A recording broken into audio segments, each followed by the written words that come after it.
Doctor साहब, साबिक वज़ीर आज़म शाहिद खाकान अब्बासी साहब ने 26वीं आईनी तरमीम को सिंध हाई कोर्ट में चैलेंज कर दिया है। लेकिन सबसे पहले तो आज 16 दिसंबर सकूत ढाका एक ज़ख़म जो हमेशा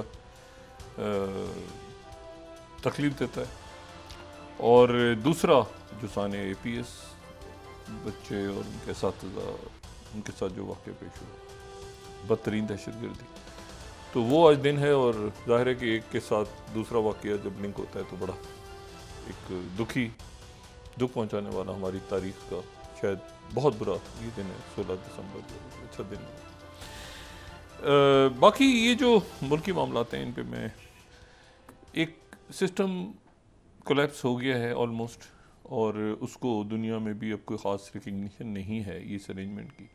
इसकी कोई ईस्ट वेस्ट साउथ आगे दाएं बाएं कोई इसकी रिकग्निशन नहीं है, लेकिन बस अभी चल रहा है। और इसमें मौजूद जो जमातें हैं उन जमातों की अपनी पोजीशन है, बिल्कुल मैं कहता हूँ, लेकिन इस अरेंजमेंट की पोजीशन नहीं है, क्योंकि इसके कोई ओनर नहीं है। तो वो फिर जो है वो बस ऐसे ही ठीक है ना, तो वो बस चल रहा है। और उधर जो तहरीक इंसाफ है उनकी अगली अमली क्या है वो भी अभी सामने आना बाकी है। लेकिन यह है कि कम से कम एक वो जो बहुत पॉलिटिकल केओस और इंतशार वो आज का दिन हमें नज़र नहीं आया। मुज़ाकरात मेरा ख्याल है कि शायद होने चाहिए, लेकिन शायद ना हो, ये भी हो सकता है कि ना हो, क्योंकि अभी तक तो कोई उनमें कोई ऐसा ब्रेक थ्रू नज़र नहीं आ रहा। खान साहब माफ़ी मांगने से रहे, खान साहब माफ़ी नहीं मांगेंगे। मैं नहीं समझता किसी भी सूरत में, जितना थोड़ा बहुत खान साहब से मेरी एक मिजाज होता है ना शख्सियत का, खान साहब किसी भी सूरत वो माफ़ी नहीं मांगेंगे। और अगर ये है मामलात जैसे ख्वाजा आसिफ साहब कह रहे हैं कि माफ़ी मांगें, तो वो माफ़ी का तो कोई सिलसिला उनकी शख्सियत में तो बिल्कुल भी नहीं है। और जब इतना वक्त उन्होंने गुजार लिया है तो ये तो ऑप्शन बहुत पहले था, तो मैं नहीं समझता कि किसी भी सूरत खान साहब माफ़ी की तरफ जाएंगे। अब ये किस तरह फिर मामलात आगे बढ़ते हैं वो देखना है, सबको बैठ के बाहर मुल्क को आगे लेके चलना है। अच्छा, अब ये है कि एक मुल्क बहुत बड़ा टूटा है हमारे सामने, और उसमें कोई एक वीकेंड कह लें या 10 दिन कह लें और शाम टूटा है। टूटना मैं इसलिए कह रहा हूँ कि बशारुल असद को हटाना अगर मकसूद होता तो बशारुल असद को हटा दिया जाता, लेकिन मुल्क को तोड़ना था, इसलिए प्रॉक्सीज जो कि मुख्तलिफ इलाकों में आए और उसके बाद वो काबिज हुए, और कौन है पीछे और कौन नहीं है पीछे और ये और वो सारा। तो जब इस तरह से किसी मुल्क में थ्रू प्रॉक्सीज काम होता है ना, तो फिर उसके बाद ये होता है कि मुल्क को फिर तोड़ दिया जाता है, फिर मुल्क टूटता है। बशारुल असद जो है उन्होंने पहली दफ़ा आज बयान का है मॉस्को से कि मैं कोई मेरा मुल्क छोड़ने का इरादा नहीं था, लेकिन जब आखिरी वक्त पे बेसिस पे अटैक्स होने शुरू हुए, सब कुछ हुए, तो रशियंस के साथ मैं वहाँ से निकल गया। रशियंस ने हेल्प किया और मैं रशिया के साथ वहाँ से निकल गया। अच्छा, अब सवाल ये है कि तो इसका मतलब है एक नए खेल का आगाज़ हुआ है। मैं पहले भी कह रहा हूँ कि ये कोई इसमें कोई ये ऐसा नहीं हो गया कि वो तो बशारुल असद चले गए तो सब अच्छा है और अच्छा, ऐसा नहीं है। अब यहाँ पे अगला खेल शुरू है, और अगला खेल क्या है वो अभी उसके कोई खदो खाल वाज़े नहीं है। और ये जो हरकतुल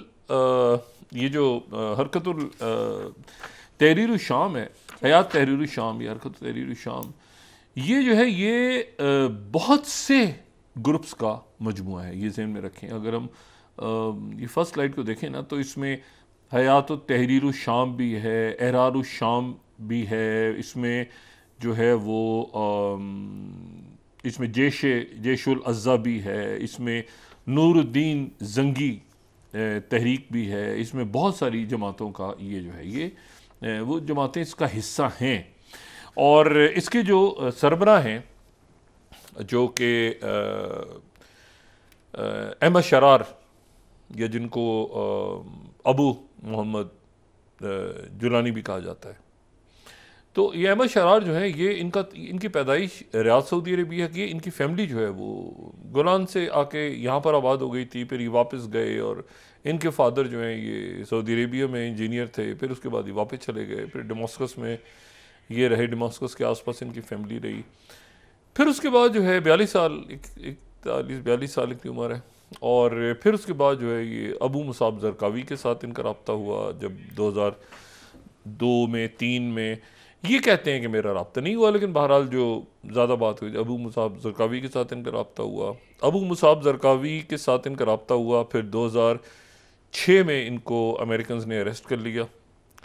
और ये जो है ये इत्तेफाक है कि अच्छा मुख्तलिफ जेलों में रहे ये अबू ग़रैब जेल में भी रहे, ये और कई जेलों में रहे, और फिर 5 साल उन्होंने जेलों में गुजारे, और 5 साल गुजारने के बाद ये उस वक्त इत्तेफाकी तौर पे रिहा हो गए जब वो यहाँ पे इराक़ में और सॉरी जब शाम में अपराइजिंग शुरू हुई और ये सारा जब दाइश वाइश बनी तो ये इनको ये भी रिहा हो गए। कैसे रिहा हुए ये इसके बारे में ये कहते हैं कि बस मैं रिहा हो गया।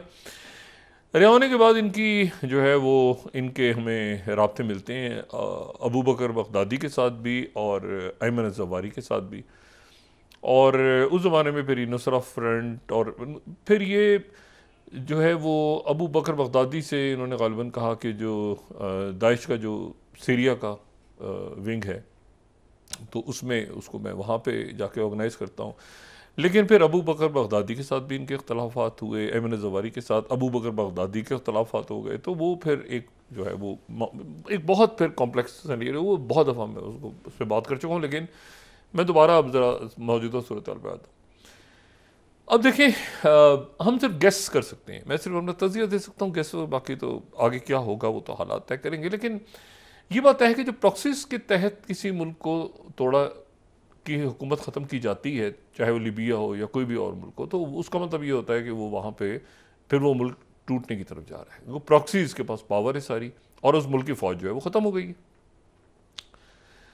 अब जो सीरिया है या सीरिया था या है एक एंटिटी में जैसे भी उसको कहें, तो उसमें जो एक्सेस ऑफ स्ट्रेंथ था ना वो था मशरिक से मगरिब की तरफ, यानी ईरान से वो स्टार्ट हो रहा है, मशरिक में ईरान है और नक्शे में आप देख सकें तो फिर उसके बाद वो सीरिया है और फिर लेबनान है, और ऐसे ठीक है ऐसे एक जो रास्ता है वो मशरिक से मगरिब की तरफ जा रहा है, लेबनान की तरफ सीरिया से होता हुआ।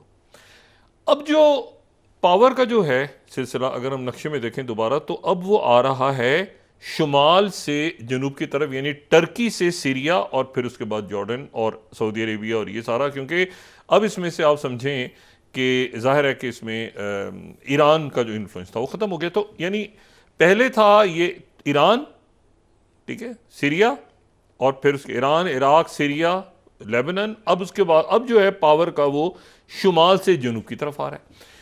अच्छा, अब सवाल ये है कि आगे क्या मुमकिनात हैं। तो एक बात तो जो कल भी मैंने कही थी और मैं दोबारा बार बार दोहरा रहा हूँ कि इसमें सीरिया 4-5 अभी जो अभी नक्शा है जो हम रोज़ दिखा के बात भी कर रहे हैं, तो उसमें सब्ज़ जो इलाका है वो हरकत तहरीर शाम के पास चला गया, जो कि असल में कई ग्रुप्स हैं, एक ग्रुप नहीं है, उसमें कई ग्रुप्स का मर्जर हुआ था 2017 में। ये ग्रुप्स आपस में भी शदीद लड़ रहे थे और फिर इनका इत्तेहाद हुआ 2017 में और ये एक ग्रुप बन गया। और ये अभी जो लाइट ग्रीन इलाका है पूरा, इस पे ये मौजूद है, यानी ये वो इलाका है जो बशारुल असद के पास था, वो सारा इलाका इनके पास चला गया, सवाए एक इलाके के जो कि जहाँ पे इसराइल आ गए और वो जो गुलान की पहाड़ियाँ इधर आ गई है। और इसराइल ने कहा है कि जी हम यहाँ पे रहेंगे, बस ख़त्म हो गई बात। और दुरूज के साथ उनकी बातचीत हो गई है और ये वो वहाँ आके इसराइल बैठ गए। सवाल यह है कि अब यहाँ पे व्हाट नेक्स्ट।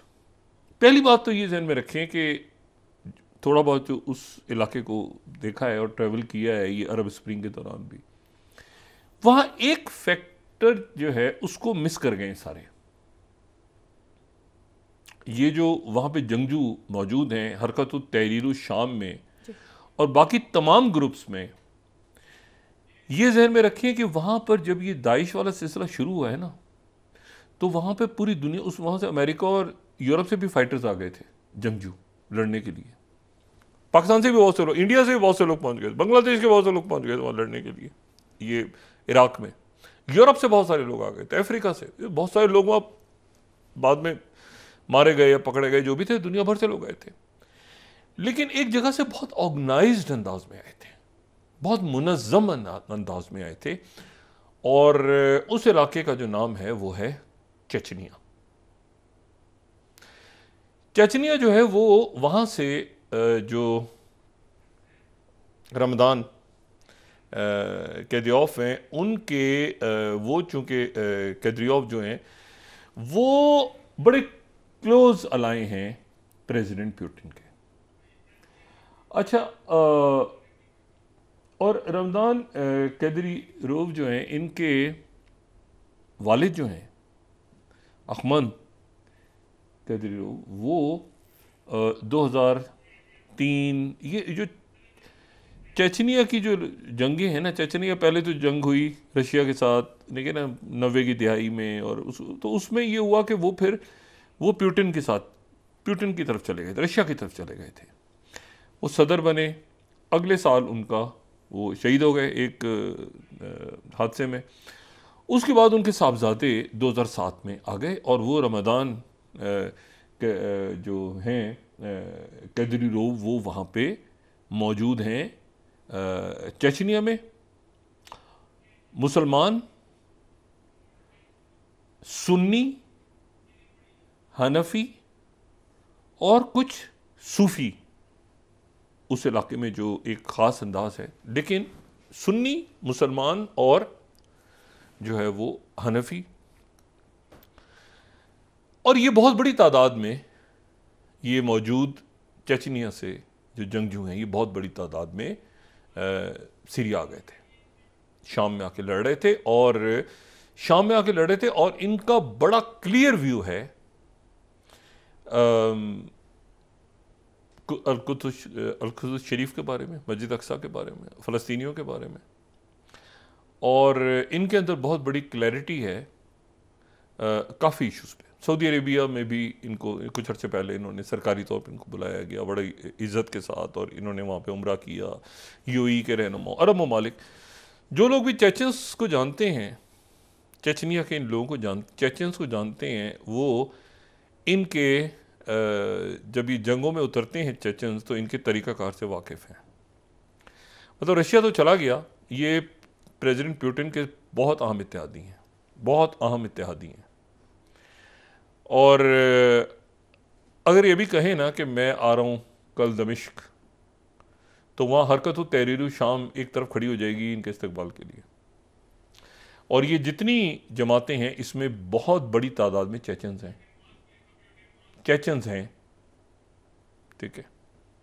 तो पहली बात तो ये ज़हन में रखें कि अगर प्रॉक्सीज पे खेल चला गया तो फिर चेचन्स भी हैं। अच्छा, इन्होंने, मैं आपको सिर्फ इससे पहले कि आज इन्होंने मैं चेचन्स का जिक्र क्यों कर रहा हूँ, आज मैं जिक्र इसलिए कर रहा हूँ कि जो रमदान कैद्रियोफ हैं उन्होंने प्रेसिडेंट जो है वो पुतिन से मुतालबा किया है। वो प्रेसिडेंट पुतिन के सबसे बड़े इत्तेहादी हैं, सबसे बड़े इत्तेहादी, फ्रंट लाइन उनके। उन्होंने प्रेसिडेंट पुतिन से कहा है कि ये जो हरकत तहरीर शाम है इसका नाम दहशतगर्द जमातों से निकाल दिया जाए, क्योंकि हमारे लोग इसमें हैं, ये तो हमारी है। अब ये सारा जो है ना इसमें एंटर होंगे हम नए प्लेयर्स। ये मैं अल अरबिया को कोट कर रहा हूँ। Head of Chechnya suggest removing Syria's हरकत तहरीर शाम फ्रॉम रशियाज टेररिस्ट लिस्ट, ठीक है। इन्होंने खुद मुतालबा किया है कि जी नाम जो है वो निकाल दिया जाए। अच्छा, अब ये कैसी मजे की बात है, इन्होंने ये बिल्कुल फ्रंट लाइन पे हैं, चेचन्स फ्रंट लाइन पे हैं, रशिया की आप समझेंगे बहुत। मैं आपको जरा माजी में कोई दिखाता हूँ ना, मैं आपको दिखा दूँ, जैसे वॉइस ऑफ अमेरिका 23 कि Russian ground troops including Chechens reportedly fighting in Syria. ये सीरिया में रशियंस के 7 चेचन्स लड़े हैं। और फिर उसके बाद यरूशलेम पोस्ट में दिखाता हूँ कि इनके जो रशिया के चेचनिया उन्होंने पैलेस्टीनियन विलेज में गए, गज़ा के वॉर रेफ्यूजी में जाके वहाँ पे नमाज अदा की, और वहाँ जाके उन्होंने रमज़ान कैद्रियोफ ने वहाँ पर बाकायदा उस इलाके में जो मगरबी किनारा है वहाँ पे मस्जिद तामीर की हुई है, वहाँ जाके इन्होंने नमाज अदा की। और Arab News, Chechen leaders open $10 million की 27वीं new mosque in Israeli Arab village. ठीक है, अरब न्यूज़। अच्छा, फिर उसके बाद जो है वो इन्होंने कुछ अर्सा पहले TASS, head of Chechnya calls on Israel to think twice before escalating conflict with Palestine. ये इनका एक अपना व्यू है जो बहुत बहुत बहुत ज़्यादा मुख्तलिफ है, और वो जो है वो रशिया के अराई हैं, और आज उनसे कह रहे हैं कि हरकत तहरीर शाम को टेररिस्ट निकालेंगे, क्योंकि हमारे हैं वो, ये टेररिस्ट निकालेंगे तो शायद रमज़ान कह जरूर खुद आ जाएं यहाँ पे दौरा करें दमिश्क का।